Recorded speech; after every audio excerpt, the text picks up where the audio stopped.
I love you all. నేను చాలా మాట్లాడేదానికి వచ్చాను తమ్ముళ్ళు, మొత్తం పోయేలాగా ఉంది చిప్పులో నుంచి.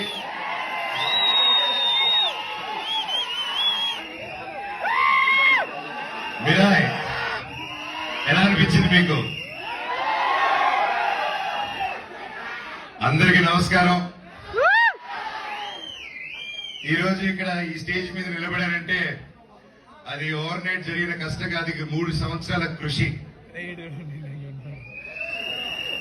మీరాయల కళ్ళలో ఎన్నో ఆశలు ఎంతో పెట్టుకుని ఈ జర్నీ స్టార్ట్ చేశాం. 3 సంవత్సరాల క్రితం అదిగో గౌతమ్ గారు ఒక సినిమా ఉందని మన తేజ గారు యాక్చువల్లీ చెప్పాలంటే తేజ గారితో స్టార్ట్ చేయాలి. మధ్యలో నేను కొంచెం డిజైనింగ్ ఖాళీగా ఉన్నప్పుడు డిజైనింగ్, పిల్లల కోసం గేమ్ డిజైనింగ్ అది మొదలుపెట్టాను, ఇంకా చెప్పలేదు. సో ఆ 3 years బ్యాక్ నేను గేమిట్రానిక్స్ అని రజత్ ఓజా గారి స్టూడియోలో